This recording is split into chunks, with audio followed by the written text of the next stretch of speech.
Bible నుండి చిన్నపిల్లలకు అద్భుత కథలు. 12వ కథ యాకోబు కల. ఆదికాండము 27వ అధ్యాయము 1 నుండి 36 వచనాలు. 28వ అధ్యాయము 11 నుండి 22 వచనాలు. 32వ అధ్యాయము 24 నుండి 28 వచనాలు. ఇస్సాకుకు మరియు రిబ్కాలకు 2 కుమారులు, ఏశావు మరియు యాకోబు. ఏశావు వేటగాడు. అతడు పెద్దవాడగుట వలన తండ్రి స్వాస్థ్యమంతటిని పొందెను. యాకోబు గొర్రెల కాపరి. రిబ్కా యాకోబును ఎక్కువగా ప్రేమించెను. ఇస్సాకుకు చనిపోయిన తరువాత వారిద్దరూ ఏశావునకు స్వాస్థ్యము రాకుండా మోసగించిరి. ఏశావు చాలా కోపము వచ్చెను.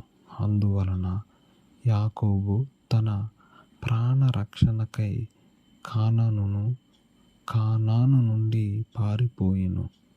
అతడు మెసొపొతామియాకు వెళ్ళుదుననుకొనెను. మార్గమధ్యమున నిర్జన ప్రదేశములో విశ్రాంతి కొరకు ఆగెను. అతడు రాత్రి ప్రదేశములో నిద్రించుచు ఒక కల కనెను. అతని కలలో ఒక నిచ్చెన ఆకాశమునకు వేయబడి దూతలు ఎక్కుచూ దిగుచుండిరి. అతడు జాగ్రత్తగా చూచినప్పుడు యెహోవా దేవుడు నిలిచియుండుట చూసెను. దేవుడు యాకోబుతో ఇట్లనెను, యాకోబా, నేను అబ్రహాము దేవుడను, ఇస్సాకు దేవుడను. నీవు పరుండిన స్థలము నీది అగును.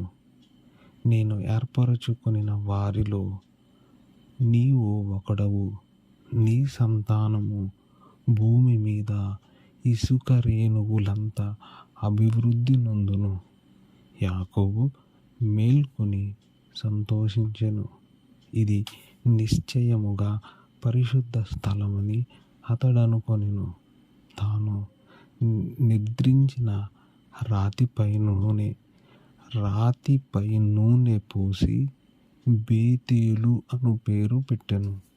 బేతేలు అనగా దేవుని మందిరము.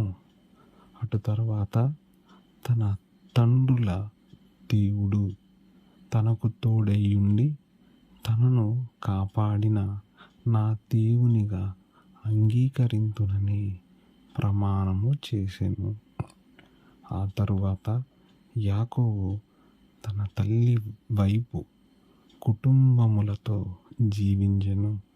అతనికి 2 భార్యలు, రాహేలు మరియు లేయా. వారు ఆయనకు 12 మంది కుమారులను కనెను. అతడు త్వరలోనే గొప్ప ధనవంతుడాయెను.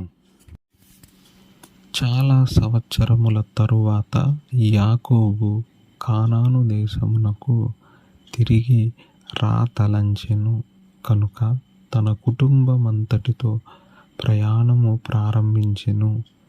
వాగ్దాన దేశము బేతేలును దాటుటకు ముందు రాత్రి యాకోబు ఒంటరిగా దేవుని ప్రార్థించుచు గడిపెను.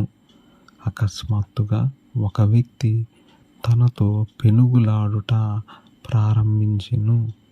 యాకోబు మరియు ఆ క్రొత్త వ్యక్తి రాత్రి అందంతయు పెనుగులాడి చివరకు పెనుగులాట మాని ఆ వ్యక్తిని పేరేమని యాకోబునడిగెను. నా పేరు యాకోబు అని బదులు చెప్పెను.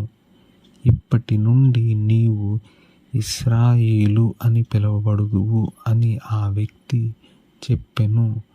ఆ క్షణమందే యాకోబు తాను రాత్రియందు దేవునితో పోరాడితినని గుర్తించెను. మరుసటి దినము యాకోబు కానాను చేరుకుని తన సోదరుడైన ఏశావుతో కలుసుకొని సంతోషించెను. ఆమేన్.